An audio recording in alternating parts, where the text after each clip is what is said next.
الحمد للہ رب العالمین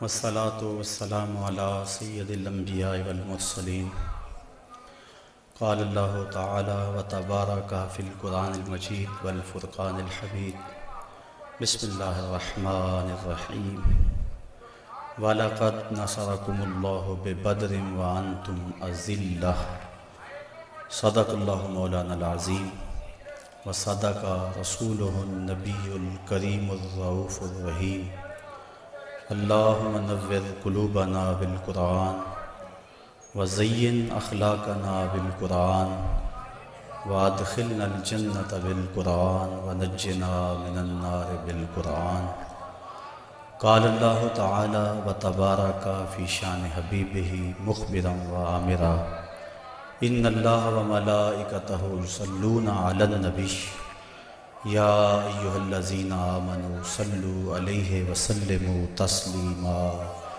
الصلاۃ والسلام علیک یا رسول اللہ وعلی آلک واصحابک یا محبوب رب العالمین۔ تمام حمد و ثنا، تعریف و توصیف اللہ جل مجدہ الکریم کی ذات پاک کے لیے جو خالق کائنات بھی ہے اور مالک شش جہات بھی۔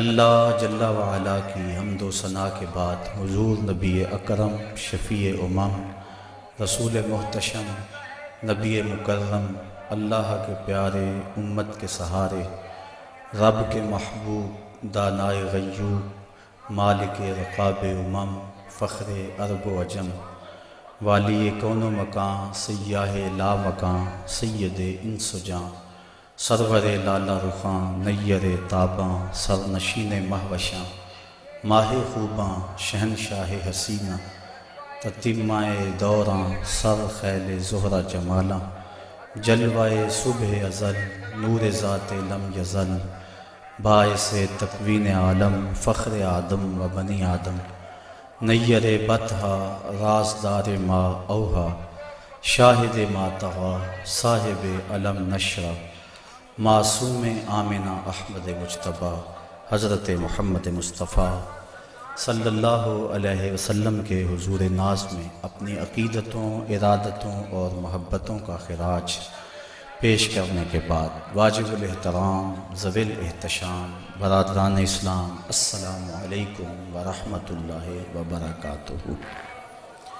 غزوہ بدر اور عہد موجود کے عنوان سے کچھ باتیں آج کی اس نشست میں آپ کے گوش گزار کروں گا۔ اللہ تعالیٰ میری زبان پہ کلمۃ الحق جاری فرمائے۔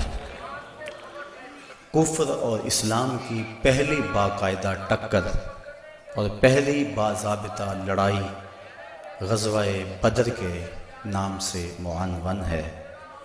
حق اور باطل کا پہلا ٹکراؤ اس انداز سے ہوا کہ میرے رب نے بھی اس کو یوم فرقان کہہ کے پکارا۔ جب حضور نے اعلان نبوت کیا، آپ جانتے ہیں کہ پورے قریش اور کفار حضور اور حضور کے غلاموں پہ ٹوٹ پڑے۔ طرح طرح کی اذیتیں، پریشانیاں، دکھ، مصیبتیں، مقاومتیں، مخالفتیں، نکتہ چینیاں، ناموافق حالات کے جکڑ، کیا کچھ نہیں تھا جو حضور نے سہا نہ ہو۔ راہوں میں کانٹے بھی بچھائے گئے، گڑھے بھی کھودے گئے، کوڑے بھی پھینکے گئے اور طرح طرح کی اذیتیں دی گئیں، آوازیں کسے گئے۔ حضور کے غلاموں کو مشق ستم بھی بنایا گیا۔ تپتے ہوئے سنگریزوں پہ حضرت بلال حبشی کو کھینچا گیا، تپتے ہوئے کوئلوں پہ ان کو لٹایا گیا۔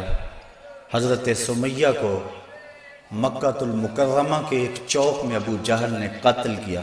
یہ اسلام کی پہلی شہیدہ ہیں جن کے خون سے مکے کی سرزمین لالہ زار بنی۔ حضرت عمار ابن یاسر کی والدہ حضرت سمیہ رضی اللہ تعالی عنہا، ان کے خون سے مکہ لالہ زار ہوا۔ حضرت یاسر کو شہید کیا گیا۔ کون کون سے دکھ تھے اور دکھوں کی کون کون سی قسم تھی جو آزمائی نہ گئی ہو۔ پھر حضور طائف گئے تو جو مصیبتیں، جو دکھ وہاں پہنچے وہ ایک الگ دردناک کہانی ہے۔ حضرت ام المومنین سیدہ عائشہ صدیقہ رضی اللہ تعالی عنہا فرماتی ہیں میں نے ایک دن حضور سے پوچھا، حضور احد کے دن سے سخت بھی زندگی میں کوئی دن آیا تھا؟ صحابہ کی نظر میں احد کے دن سے سخت دن کوئی نہیں گزرا ہے۔ جب حضور کے سکے چچا شہید کر دیے گئے اور ان کا مسلح بنایا گیا، اعضائے بدنیاں کاٹ لیے گئے اور ان کا ہار پرویا گیا، حضور کے سر پہ پٹی بندھی ہوئی تھی، آنکھوں میں آنسو تھے، اور بار بار پوچھتے تھے ما فعل امی، میرے چچا کی کہانی سناؤ، میرے چچا کی بات سناؤ۔ تو یہ سخت ترین دن تھا۔ تو عرض کی حضور کیا احد کے دن سے سخت دن بھی کبھی زندگی میں آیا؟ فرمایا ہاں عائشہ، جب طائف کے بازاروں میں تیری قوم نے مجھے پتھر مارے تو یہ دن احد کے دن سے بھی سخت تھا۔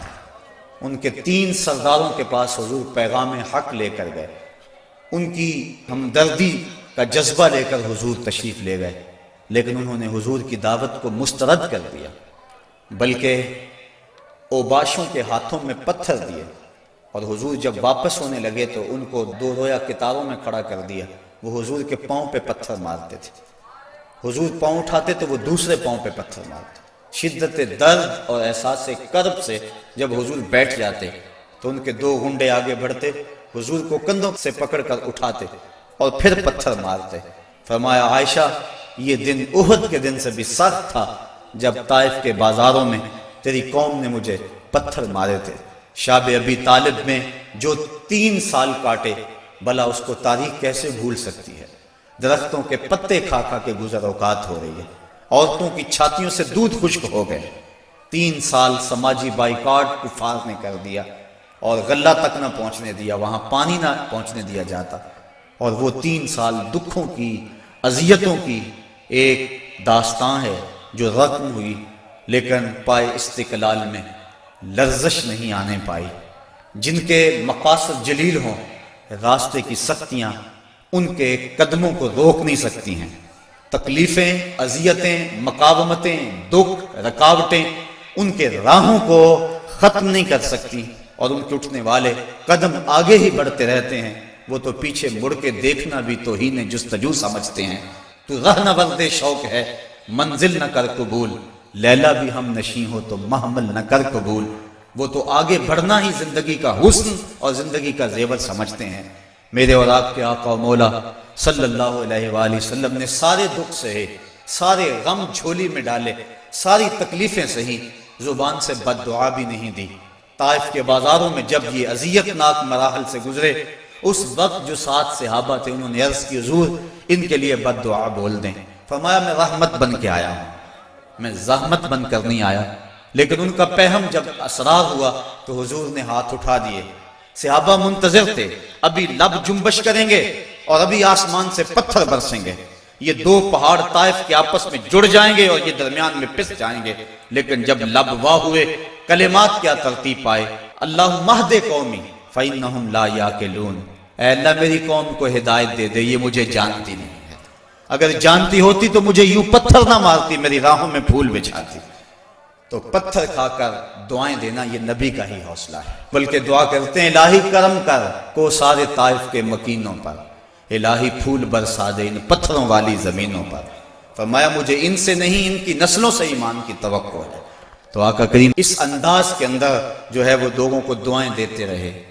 حضرت عمر فاروق رضی اللہ تعالیٰ عنہ تلوار کے دستے پہ ہاتھ رکھتے ہیں، حضور ہم کمزور تو نہیں ہیں۔ فرمایا عمر ابھی جہاد کا حکم نہیں آیا ہے، پھر حکم ہجرت آ گیا، چھوڑ دو اس بستی کو، مکے والے قدردان نہیں ہیں، یہ لوگ آپ کی راہوں میں کانٹے بچھا رہے ہیں، دکھ دے رہے ہیں، میرے محبوب چھوڑ دو، مدینے والے تمہاری راہیں تک رہے ہیں، جاؤ جا کے انہیں اپنی زیارت کی دولت سے مالا مال کرو، وہ تمہارے پہ فدا ہونے کے لیے ہر لمحہ تیار ہیں۔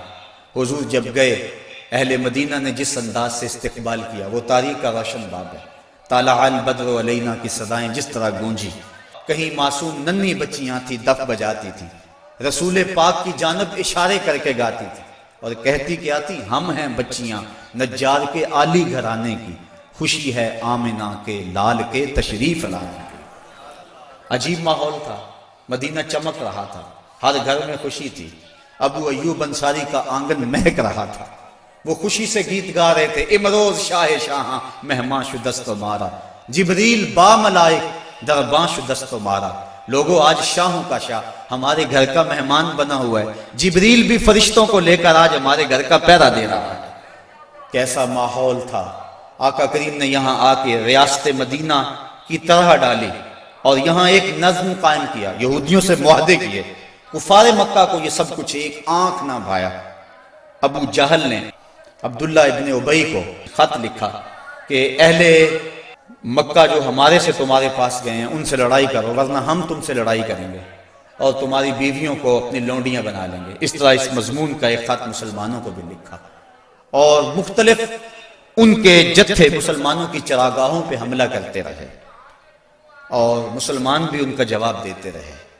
عمر حضرمی کا قتل ایک اہم ایشو بنا اور اس کے بعد ابو سفیان کا قافلہ جو شام سے واپس آ رہا تھا، تو جب انہیں خطرہ لاحق ہوا تو اس نے زمزم غفاری ایک شخص کو سونا دے کر بھیجا کہ جاؤ جا کے تم اہل مکہ کو بتاؤ کہ تمہارا قافلہ خطرے میں ہے اور مدد کو پہنچو۔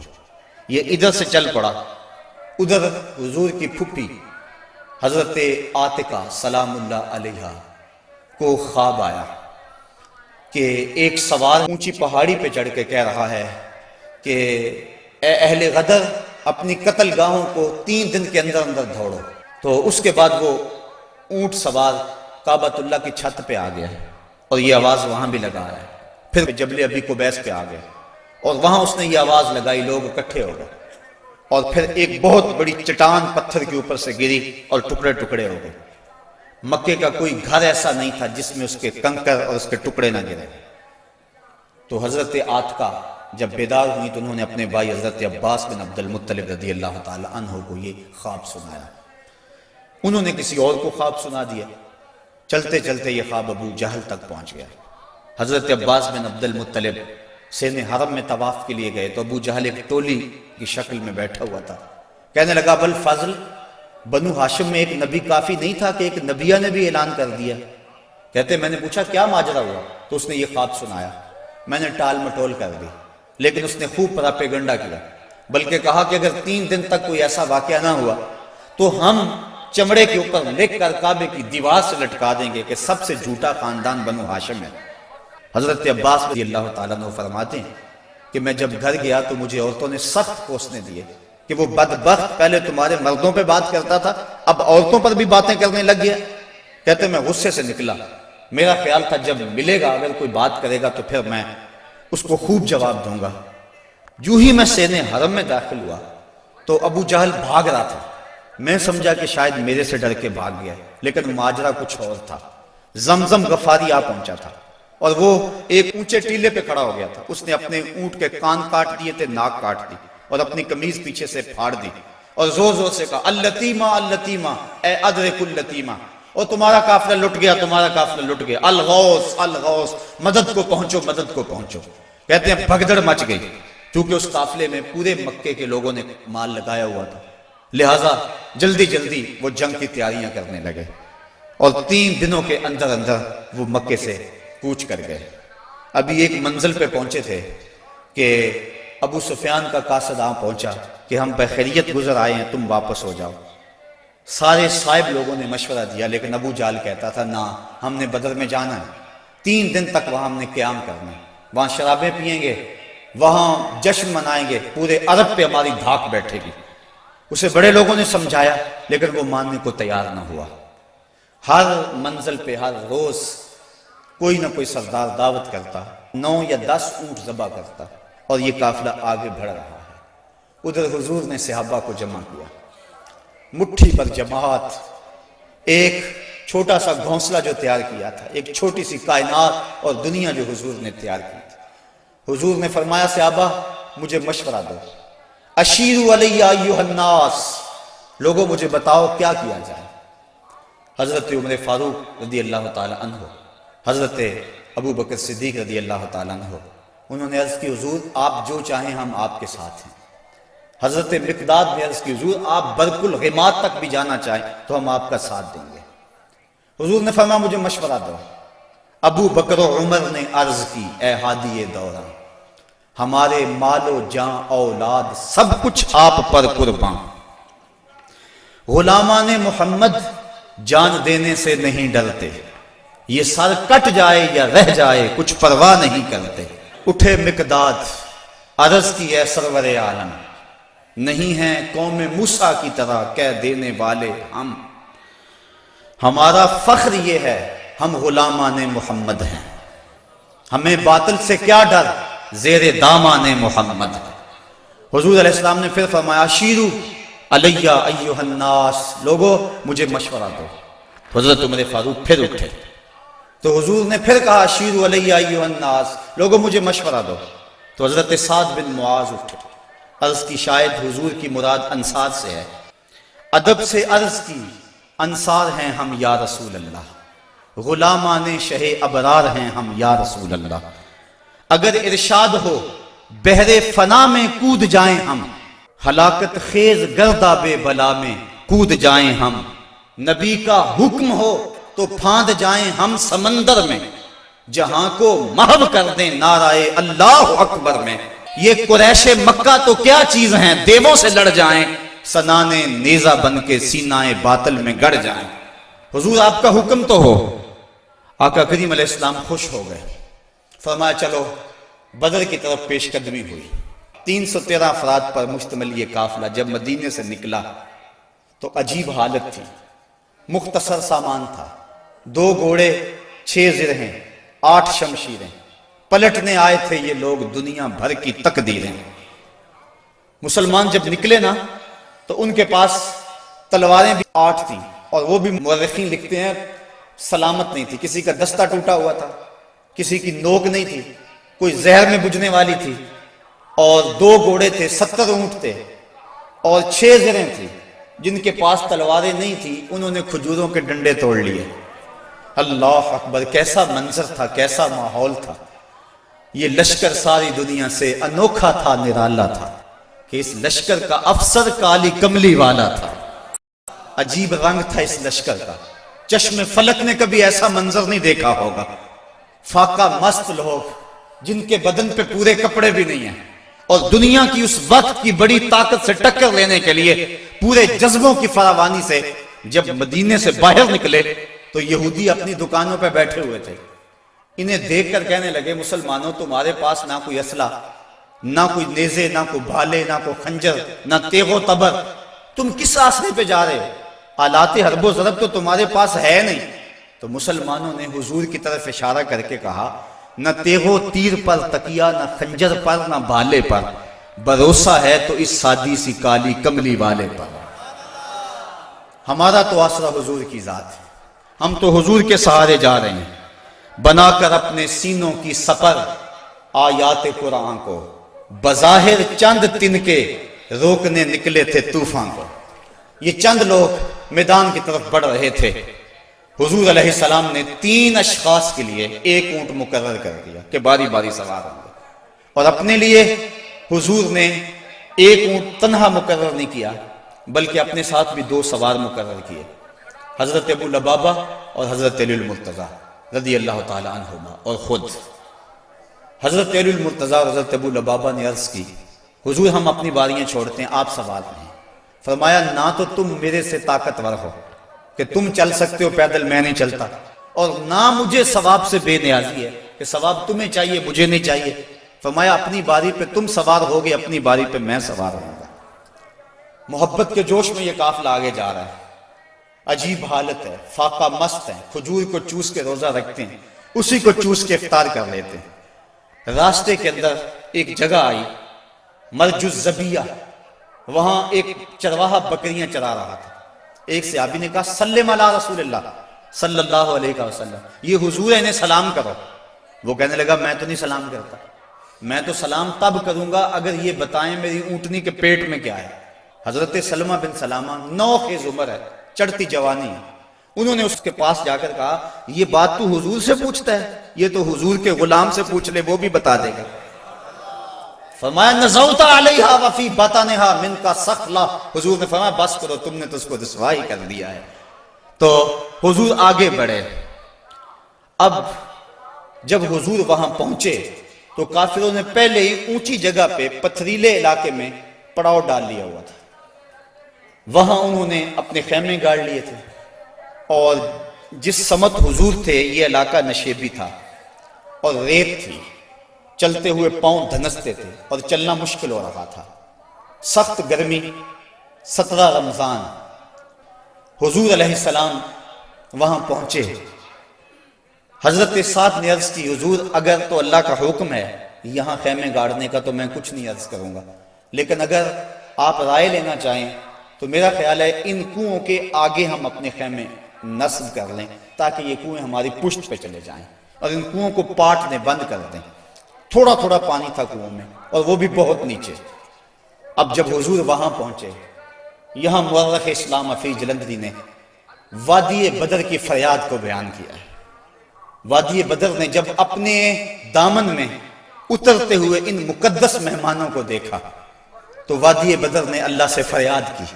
سنو بدر نے کیا کہا، الہی کیا خبر تھی، ایک دن ایسا بھی آئے گا کہ تیرا ساقی کوثر یہاں تشریف لائے گا۔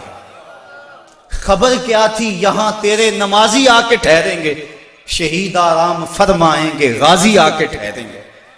مالک مجھے پتا ہوتا طوفان نوح میرے اوپر سے گزرا تھا، میں کوئی پانی جمع کر رکھتی، آج ان غازیوں کو، ان مجاہدوں کو میں پانی پیش کرتی، میں شبنم کے قطرے ہی جمع کرتی رہتی، اور آج تیرے رسول کے غلاموں کو وہ پانی پیش کر دیتی۔ مجھے کیا پتا کہ میرے بھی مقدر جاگیں گے، تیرا ساقی کوثر یہاں جلوہ گر ہوگا، تیرے محبوب کے پیارے قدم اس خاک پہ آئے۔ الہی حکم دے سورج کو اب آتش نہ برسائے، میرے مالک سورج کو کہہ دے اب یہ تو نہ آگ برسائے، تیرے محبوب کے قدم اس دھرتی پہ آگے ہے، اور میرے دامن سے جب تیرے محبوب کے غلاموں کو ہوائے گرم آئے گی تو مجھ کو رحمت للعالمین سے شرم آئے گی۔ یا اللہ میری فریاد پوری کر لے۔ اس وادی نے فریاد کی اور دعا کرتے ہوئے وادی نے کہا برائے چند ساعت ابر باراں بھیج دے یا رب، برائے چند ساعت ابر باراں بھیج دے یا رب، بہاراں بھیج دے یا رب، بہاراں بھیج دے یا رب۔ وادی نے یہ دعا کی، دعا صحرا نے مانگی دامن امید پھیلا کر، یکا یک ابر باراں آسماں پر چھا گیا آخر، مدینے کی بلندی سے جو رحمت کی گھٹا اٹھی تو استقبال کو فردوس کی ٹھنڈی ہوا اٹھی۔ عجیب منظر بن گیا، اچانک بارش برسنا شروع ہو گئی اور یہ نشیبی علاقے کے اندر جو ریت تھی وہ جم گئی اور حوض پانی سے بھر گیا، اوپر کیچڑ ہو گیا، وہ چلتے ہیں تو ان کے پاؤں پھسلتے ہیں اور یہاں پاؤں جمنے لگے۔ یہ اللہ کی پہلی مدد تھی جو بدر میں مسلمانوں کو پہنچی۔ رات ہوئی، کفار نے عیش و نشاط کی بزم سجائی، لونڈیاں ساتھ آئی تھیں اور گانے والی عورتیں ساتھ تھی جو گا گا کے ان کو داد عیش دیتی تھی، شرابوں کے جام لنڈائے جانے لگے۔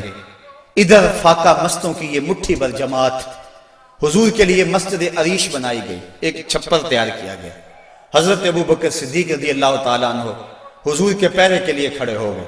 فرماتے ہیں ساری رات حضور نے سجدوں میں، قیام میں اور رکوع میں گزار دی، ساری رات اللہ کی بارگاہ میں روتے رہے اور اللہ کی بارگاہ میں عرض کرتے رہے اللہم ھذا قریش اقبلت بخیلائها وفخرها تحادک وتکذب رسولک اللہم فنصرک الذی وعدتنی۔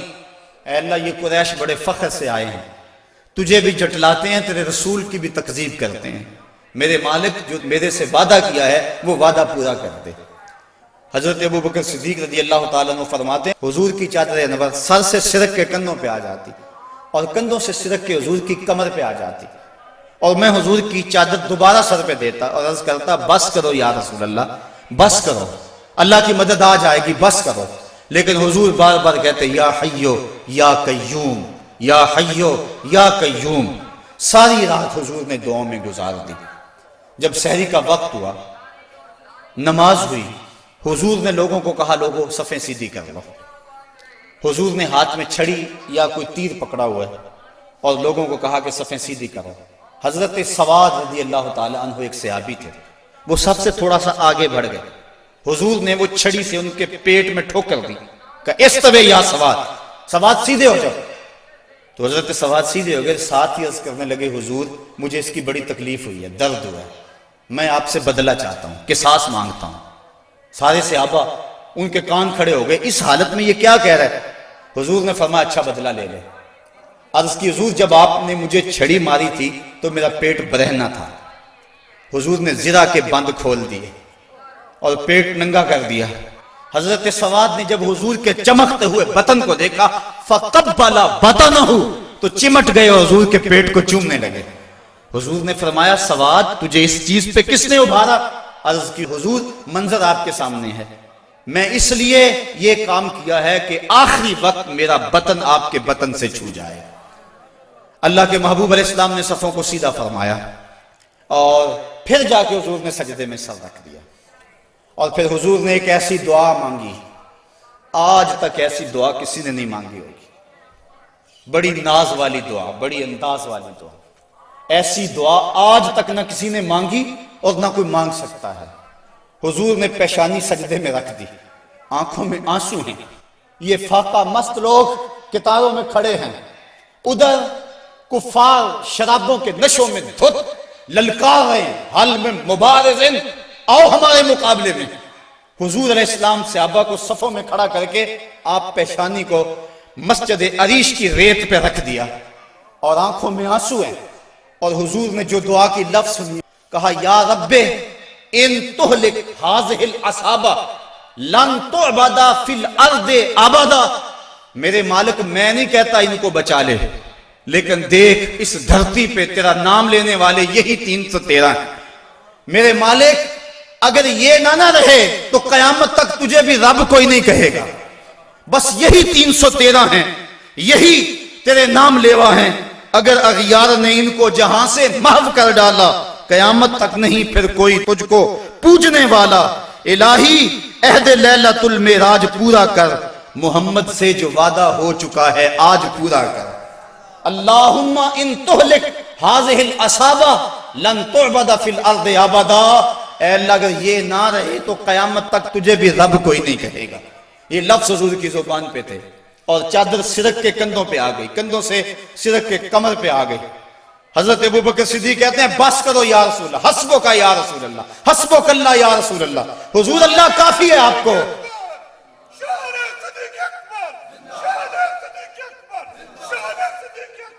تو کہا حضور بس کرو بس کرو، اللہ کی مدد آ گئی، لیکن حضور کی آنکھوں میں مسلسل آنسو ہیں، اور کہتے ہیں مالک یہی مٹھی بھر میری زندگی کی کمائی ہے، یہی 313 ہے تیرے نام لیوا روئے زمین پہ، اگر یہ نہ رہے تو قیامت تک تجھے بھی کوئی رب نہیں کہے گا۔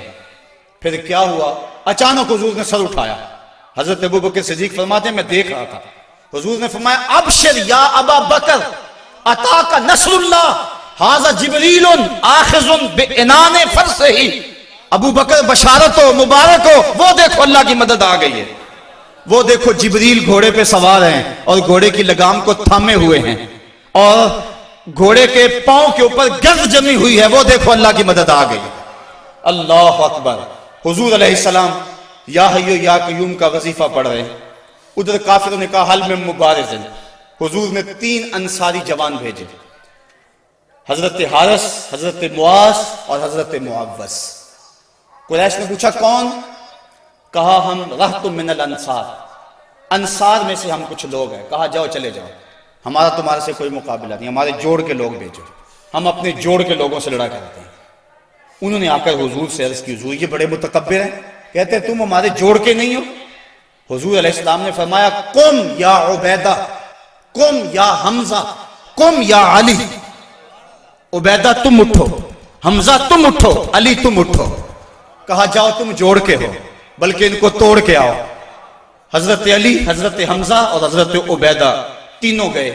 انہوں نے پوچھا کون؟ چونکہ انہوں نے زرہیں پہنی ہوئی تھی، اپنے نام بتائے۔ انہوں نے کہا اکفاؤن کرامن، ہاں اب ہمارے جوڑ کے آ گئے۔ پھر حضرت علی المرتضیٰ جھپٹے اور ایک بار میں اپنے دشمن کا کام تمام کر دیا۔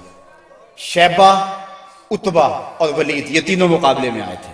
حضرت حمزہ نے بھی چند لمحوں کے اندر جو ہے ان کا کام تمام کر دیا۔ حضرت عبیدہ بوڑھے تھے، ان کی پنڈلی کٹ گئی اور پنڈلی سے جو ہے وہ گودا باہر آ رہا تھا۔ اور حضرت حمزہ اور حضرت علی آگے بڑھے اور ان کی مدد کی اور ان کے دشمن اور مقابل کو قتل کیا۔ حضرت عبیدہ کی آنکھیں کچھ ڈھونڈ رہی ہیں، پھر اچانک حضور نظر آئے تو وہاں گھسیٹ کے آپ کو حضور کی طرف کرنے لگے۔ آقا کریم نے دیکھا تو جلدی جلدی آئے۔ حضرت عبیدہ نے اپنا سر حضور کے قدموں پہ رکھ دیا اور کیا کہا حضور کیا میں شہید نہیں ہوں؟ تو حضور نے فرمایا اشہد انک شہید، میں گواہی دیتا ہوں تم پکے شہید ہو۔ پھر حضور کے قدموں پہ سر رکھا ہوا تھا کہ حضرت عبیدہ کی روح پرواز کر گئی۔ گر وقت اجل سر تیری چوکھٹ پہ دھرا ہو، جتنی ہو قضا ایک ہی سجدے میں ادا ہو، مزا سردار مرندہ انج آؤندہ، میت یار دے بوئے تے پئی ہو دے۔ حضرت حارثہ رضی اللہ تعالیٰ عنہ ایک صحابی، ان کو تیر لگا، وہ شہید ہو گئے۔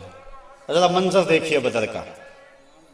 ان کی ماں کو پتا چلا میرا بیٹا شہید ہو گیا، وہ حضور کی خدمت میں حاضر ہو گئے اور عرض کرنے لگی حضور مجھے بتائیں کہ میرا بیٹا جنت میں گیا یا نہیں گیا، اگر وہ جنتی ہے تو پھر میں صبر کروں گی، نہیں تو میں بین کروں گی، واہ ویلا کروں گی۔ حضور علیہ السلام نے جو جواب دیا سنیے کیا خوبصورت جواب تھا۔ حضور نے فرمایا آوا حبلت یا امہ حارثہ، حارثہ کی امی تجھے کیا ہو گیا ہے؟ جنت ایک نہیں ہے، جنت اللہ نے کئی بنائی ہیں، اور انا ابنا کا اصحاب الفردوس الاعلی، اور تیرا بیٹا حارثہ جنت کے سب سے اونچے درجے فردوس میں ہے۔ تو جب اس نے یہ بات سنی نا تو وہ خوشی سے جھومنے لگی، اس نے کہا بخ بخ لکا یا حارثہ، حارثہ واہ واہ مبارک ہو تجھے، تو جنت کا راہی بن گیا ہے۔ اللہ اکبر۔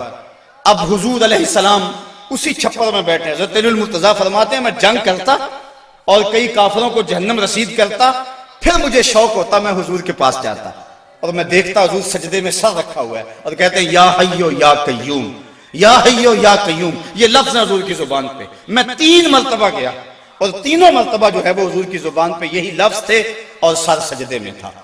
اس کے بعد پھر گمسان کا رن پڑا اور کافروں نے یک بارگی حملہ کر دیا۔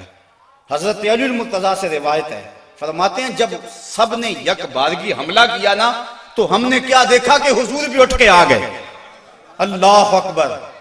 فلک سہما ہوا تھا کافروں کی چیرہ دستی سے، زمین شک ہو رہی تھی غلبہ باطل پرستی سے، مگر جب کملی والا آ گیا اٹھ کر مسلح سے، خدائی ہو گئی محفوظ کافروں کے حلے سے، صدائے نعرہ تکبیر سے تھرا اٹھی وادی، کہ امت کے ضعیفوں کی مدد کو آ گیا ہادی، نہتوں کو سہارا مل گیا دستے پیمبر سے، زمانہ گونج اٹھا نعرہ اللہ اکبر سے، فضا میں ہر سمت لہرا گیا اسلام کا جھنڈا، برائے اہل عالم امن کے پیغام کا جھنڈا۔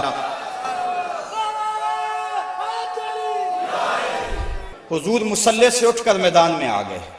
فرماتے ہیں کہ میں نے دیکھا کہ کافروں پر سب سے بڑھ کر جو آگے حملہ کرتا تھا وہ اللہ کے رسول صلی اللہ علیہ وسلم۔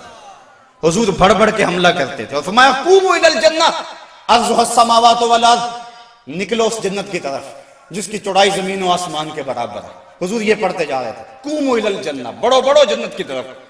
ایک صحابی تھے اللہ اکبر، وہ کہنے لگے بخن بخن یا رسول اللہ عرضها السماوات والارض، واہ واہ حضور کیا جنت کی چڑھائی زمین و آسمان کے برابر ہے؟ حضور فرمایا ہاں عرضها السماوات والارض۔ تو وہ کھجوریں کھا رہے تھے، انہوں نے کھجوریں پھینک دی، کہا پھر میرے اور جنت کے راستے میں یہ کھجوریں رکاوٹ بنی ہوئی ہیں، اور میدان میں کود گئے اور داد شجاعت دیتے ہوئے جام شہادت نوش کر لیا۔ پھر ابو جہل نے سوچا کہ یہ تو پانسا پلٹ گیا، تو اس نے کہا آواز دو لنا عزا ولا عزا لکم، ہمارے پاس عزا ہے تمہارے پاس عزا کوئی نہیں۔ تو حضور نے فرمایا تم بھی اونچی جگہ پہ چڑھ جاؤ، اپنے غلاموں کو فرمایا، اور جب وہ کہتے ہیں لنا عزا ولا عزا لکم، اور تم جواب کے اندر کہو اللہ مولانا ولا مولا لکم، اللہ ہمارا مولا ہے تمہارا مولا ہی کوئی نہیں ہے۔ فرمایا یہ آواز دو، اب یہ آواز دی جا رہی، کیسا منظر ہے بدر کا، اللہ اکبر، حق اور باطل ٹکرا رہے ہیں۔ اللہ نے بھی اس دن کو یوم فرقان کہہ کے پکارا، حق اور باطل ٹکرا رہے ہیں۔ حضرت عبد الرحمن بن عوف رضی اللہ تعالیٰ عنہ فرماتے ہیں، عشرہ مبشرہ میں سے فرماتے ہیں میں کھڑا تھا کہ 2 لڑکے آ گئے، 9 عمر، کہنے لگے چچا ابو جہل کو جانتے ہیں؟ میں نے کہا بیٹا تم نے کیا کرنا ہے؟ کہنے لگے ہم نے قسم کھائی ہے یا مر جائیں گے یا ماریں گے، چونکہ سنا ہے وہ حضور کو گالیاں دیتا ہے۔ میں نے کہا اس کے گرد تو بہت بڑا دستہ ہے ایک فوج کا۔ وہ کہنے لگے یہ دستہ اسرائیل کا راستہ نہیں روک سکتا۔ کہتے میں نے اشارہ کیا وہ ابو جہل ہے۔ کہتے ابھی میری انگلی اٹھی تھی، میں نے دیکھا شہبازوں کی طرح جھپٹ کے وہ ابو جہل کے اوپر ٹوٹ پڑے۔ لڑتے لڑتے ایک کا بازو کٹ گیا، لیکن اس کا چمڑا جو تھا وہ اڑا رہا، جس کی وجہ سے لڑتے لڑتے رکاوٹ ہوتی تھی۔ اس نے اپنے ہاتھ کو پاؤں تلے رکھ کے توڑ کے پھینک دیا۔ جو جہاد کے راستے کے اندر رکاوٹ بنتا ہے وہ اپنا بازو بھی ہو تو اس کو ہٹا دیں گے راستے سے۔ ابو جہل کی ٹانگیں کاٹی اور پھر دوڑے دوڑے حضور کے پاس آئے۔ ننھی ننھی تلواریں، چھوٹے چھوٹے بچے، معاذ اور محوذ افرا کے بیٹے، یہ دونوں حضور کے پاس آئے اور کہنے لگے حضور، ایک نے کہا حضور ہم نے ابو جہل کو قتل کیا ہے، دوسرا کہنے لگا نہیں نہیں حضور میں نے قتل کیا ہے۔ یہ آپس کے اندر میٹھی لڑائی لڑنے لگے۔ حضور فرمانے لگے تم نے تلواروں کو دھویا تو نہیں ابھی؟ کہا نہیں حضور۔ فرمایا لاؤ اپنی تلواریں۔ تو جب تلواریں لائی گئی تو دونوں کو خون لگا ہوا تھا۔ حضور نے فرمایا کلاکما قتلہ، تم دونوں نے مل کر اسے قتل کیا۔ تو یہ غزوہ جاری تھا اور کافر کٹ کٹ کے گر رہے تھے اور اللہ تعالیٰ نے اسلام کو فتح دی۔ 70 کافر مارے گئے، 70 کافر موقع پہ قتل ہو گئے، 70 افراد کو گرفتار کر لیا گیا، باقی دم دبا کے بھاگ گئے۔ اور سخت سراسیمگی کا عالم تھا، نعرے تکبیر کے لگ رہے ہیں، صحابہ حضور کو دیکھتے ہیں اور میدان جنگ کے اندر کود پڑتے ہیں۔ آواز آتی ہے اقدم ہیزوم، ہیزوم آگے بڑھو۔ صحابہ نے عرض کی حضور یہ ہیزوم کون ہے؟ اور آواز دینے والا بھی نظر نہیں آتا۔ فرمایا یہ جبریل کی آواز ہے، اور ہیزوم جبریل کے گھوڑے کا نام ہے۔ وہ اپنے گھوڑے کو کہتا ہے تو بھی آگے ہو جا۔ شانہ بشانہ مسلمانوں کے جبریل بھی لڑ رہا تھا، وہ بھی جہاد میں تھا۔ اللہ اکبر۔ اللہ نے اسلام کی فتح کی، اسلام کو کامیابی دی۔ اللہ کے محبوب علیہ السلام نے اللہ کا شکر ادا کیا اور لڑتے لڑتے کئی مناظر آئے۔ حضرت عکاشہ کی تلوار ٹوٹ گئی تو وہ حضور کی خدمت میں حضور، حضور تلوار ٹوٹ گئی ہے تو حضور کے ہاتھ میں ایک ڈنڈا تھا، وہی اس کو دے دیا۔ فرمایا قاتل بہذا یا عکاشہ، عکاشہ اس کے ساتھ لڑو۔ کہتے ہیں جب یوں لہرایا تو وہ لوہے کی تلوار بن گئی اور ساری زندگی حضرت عکاشہ کے ساتھ وہ تلوار رہی۔ حضرت قتادہ کہتے ہیں کہ میرے یہاں تیر لگا آنکھ کے قریب اور آنکھ کا ڈیلا باہر آ گیا۔ میں حضور کی خدمت میں حاضر ہوا، حضور نے اپنا لعاب لگایا اور جہاں وہ ڈیلا تھا وہیں رکھ دیا۔ وَقَانَ لَا يَدْرِي أَيُّ عَيْنَيْهِ أُصِيبَتْ، حضرت قتادہ کو پتہ نہیں چلتا تھا کہ آنکھ خراب کون سی ہوئی تھی، یعنی دونوں کی روشنی ایک جیسی تھی اور کوئی نشان بھی باقی نہیں رہا تھا۔ یہ حضور کے لعاب کی برکتیں تھیں۔ اللہ نے اسلام کو فتح دے دی۔ حضور علیہ السلام 3 دن وہاں قیام فرمایا۔ قیام فرمانے کے بعد حضور وہاں چلے۔ راستے میں ایک جگہ پہ حضور نے پڑاؤ کیا تو جبریل آ گئے اور جبریل نے کہا رضیتا یا رسول اللہ، حضور آپ راضی ہوئے ہیں کہ نہیں ہوئے ہیں؟ حضور نے فرمایا میں راضی ہو گیا ہوں۔ کہا مجھے اللہ نے کہا ہے کہ میرے محبوب سے پوچھ کر آنا ہے، اگر اجازت دے تو آنا ہے، تو میں اجازت چاہتا ہوں۔ حضور فرمایا چلے جاؤ۔ حضور نے حضرت عبداللہ بن رواحہ اور حضرت زید بن حارثہ رضی اللہ تعالی عنہما کو کہا تم ذرا آگے چلے جاؤ اور اہل مدینہ کو خبر دو کہ اللہ نے اسلام کی فتح عطا فرمائی۔ یہ آگے آگے چلے گئے، حضرت عبداللہ ابن رواحہ اور حضرت زید بن حارثہ، اور جا کے لوگوں کہا لوگوں مجدہ باد، مبارک ہو، ابو جہل قتل ہو گیا، امیہ قتل ہو گیا، ولید قتل ہو گیا، عتبہ قتل ہو گیا، شیبہ قتل ہو گیا، ابو البختری قتل کر دیا گیا، ان کے بڑے بڑے سردار قتل کر دیے گئے۔ اللہ نے اسلام کو فتح دے دی۔ 70 ان کے قتل ہوئے اور 14 مسلمانوں کے شہید ہوئے، 13 موقع پہ اور 1 راستے میں۔ اب منافق تو کہہ رہے تھے اتنی بڑی قوم سے ٹکرانا یہ ان کے بس کی بات ہی نہیں ہے، ان کے پاس تو کھجوروں کے ڈنڈے تھے، تلواریں بھی کن تھی، یہ کیسے لڑے ہوں گے؟ وہ کہنے لگے غلط کہتے ہو، غلط کہتے ہو، تمہاری عقل کو کچھ ہو گیا ہوا ہے۔ بلکہ ایک منافق نے کہا کہ زید بن حارثہ جس اونٹ پہ سوار ہیں وہ تو حضور کا ہے، اس کا مطلب ہے کہ حضور نہیں ہے، یہ ان کے اونٹ پہ بیٹھا ہوا ہے۔ حضرت اسامہ بن زید کہتے ہیں کافروں نے اتنا پراپیگنڈا کیا منافقوں نے کہ مجھے بھی شک ہو گیا۔ میں نے اپنے باپ سے پوچھا کہ ابا جی واقعی مسلمانوں کو پتہ ہوئی ہے؟ تو میرے باپ نے کہا بیٹا کیا کہتے ہو، اللہ نے اسلام کے جھنڈے گاڑ دیے ہیں۔ اللہ اکبر۔ حضرت عاصم بن عدی کہتے ہیں میں نے حضرت عبداللہ ابن رواحہ کو ایک طرف کیا، میں نے کہا احقن ما تقول یا ابن رواحہ، اے رواحہ کے بیٹے جو تم کہتے ہو حق کہتے ہو؟ انہوں نے کہا ای واللہ، اللہ کی قسم ایسا ہی ہوا ہے، ایسا ہی ہوا ہے۔ کافر بھاگ گئے، اللہ نے اسلام کو فتح دے دی ہے۔ کہتے ہیں کہ جب انہوں نے یہ گواہیاں دی تو جو بچے تھے نا مدینے میں وہ باہر گلیوں میں نکل آئے اور اونچی اونچی آواز کیا لگاتے تھے؟ وہ کہتے تھے کوتیلا ابو جہل الفاسق، وہ فاسق ابو جہل قتل کر دیا گیا، قتل کر دیا گیا۔ اور اب وہ تیاریاں کرنے لگے حضور کے استقبال کی۔ آقا کریم جب تشریف لائے وہ منظر مدینے کا دوبارہ تازہ ہو گیا، اور آج میں اس کو مختلف کتب سیر سے پڑھ رہا تھا۔ کیسا وہ خوبصورت منظر کہ جب حضور تشریف لائے، حضور کے چہرے پہ طمانیت کا نور تھا، چہرہ چمک رہا تھا، اور جب حضور نے قدم مدینے میں رکھے تو بنو نجار کی وہی بچیاں دف لے کر آ گئی، اور انہوں نے چھتوں کے اوپر چڑھ کر وہی گیت جب حضور آئے تھے تو گایا تھا، آج پھر ان کی زبان پہ ہے طلع البدر علینا من ثنیۃ الوداع وجب الشکر علینا ما دعا للہ دائی، کہ وہ دیکھو چاند طلوع ہو گیا وداع کی پہاڑیوں سے، وہ دیکھو چاند چڑھ گیا ہے۔ اور حضور یوں تشریف لائے مدینہ کے اندر، اللہ نے اسلام کی عظمت کے جھنڈے گاڑ دیے، اور اس دن کو میرے رب نے بھی یوم فرقان کہہ کے پکارا۔ 22 رمضان کو حضور نے مراجعت فرمائی، اور جمعے کا دن تھا جب حضور مدینہ شریف پہنچے۔ اللہ تعالیٰ نے اسلام کو فتح دے دی، مٹھی بھر جماعت، 313 افراد، اور ان کے بدن کے اوپر چیتھڑے تھے، بلکہ عمیر بن وہب، یہ ابو جہل کا جاسوس تھا، اس نے کہا جا مسلمانوں کی تعداد دے کر آ کتنی ہے۔ عمیر بن وہب جب واپس پلٹا تو اس نے طلاع دی کہ میں نے خوب وادیاں ٹیلے دیکھے ہیں، کمک بھی پیچھے موجود نہیں، وہ صرف 3 اونٹ کھا سکیں گے، یعنی صرف ان کی اتنی تعداد ہے۔ ابو جہل کہنے لگا پھر تو 300 کے آگے پیچھے، کہا ہاں، کہا ان کے پاس اسلحے بھی بڑے تھوڑے، بدن پہ جو کپڑے ہیں ان کو پیبند لگے ہوئے، پیٹ بھی ان کے کمر سے جڑے ہوئے۔ ابو جہل نے صنادید قریش کو اپنے خیمے میں بلا لیا، کہا آپ سنتے ہو عمیر کی رپورٹ، کل لڑائی کی نوبت نہیں آئے گی، رسیاں اکٹھی کرو اور انہیں جکڑ جکڑ کے اونٹوں کی پشتوں سے باندھنا، اور پھر جا کے حرم کی دیواروں سے باندھنا، لوگوں کو تماشا دکھانا کہ یہ نئے دین کے دعوے دار تھے۔ جب صنادید قریش کو بلا کر یہ رعونت بری بات ابو جہل نے کہی تو عمیر جو مسلمانوں کو دے کر آیا تھا اس نے جو جملہ کہا وہ سنیے۔ اس نے کہا وَلَٰكِنْ رَأَيْتُ يَا مَعْشَرَ قُرَيْشٍ الْبَلَايَا تَحْمِلُ الْمَنَايَا، اے قریش کے سردارو تکبر میں نہ آؤ، میں نے اپنی ان آنکھوں سے دیکھا ہے کہ یثرب کی اونٹنیاں اپنی پشتوں پہ نری موتیں اٹھا کے لے آئیں، اور تم کہتے ہو رسیاں اکٹھی کرو، میرا مشورہ مانگتے ہو تو رات کی تاریکی میں بھاگ سکتے ہو تو بھاگ جاؤ، اس قوم سے لڑنا تمہارے بس کا روگ نہیں ہے جو مرنے کے لیے آئی ہے، اور میں نے زخمی سانپوں کی طرح انہیں پیچ و تاب کھاتے ہوئے دیکھا ہے، واللہ کل ان میں سے کوئی مرے گا نہیں جب تک تم میں سے ایک ایک کو لڑ نہیں جاتا، اور اگر اتنے لوگ تمہارے مر جائیں تو پھر افسوس ہے تمہارے جینے پر، تم کہتے ہو رسیاں کٹھی کرو، میرا مشورہ مانو تو رات کی تاریکی میں بھاگ جاؤ، اس قوم سے لڑنا تمہارے بس کا روگ نہیں۔ پھر اگلے دن میرے رب نے بھی اس دن کو یوم فرقان کہہ کے پکارا۔ ہم جب 313 تھے تو جبر کے خلاف یوں کھڑے ہوئے اور ظلم کا سر بھی توڑا اور فخر بھی توڑا۔ آج دنیا کے اوپر 1 ارب 40 کروڑ انسان درماندہ، خستہ اور بدحال ہیں۔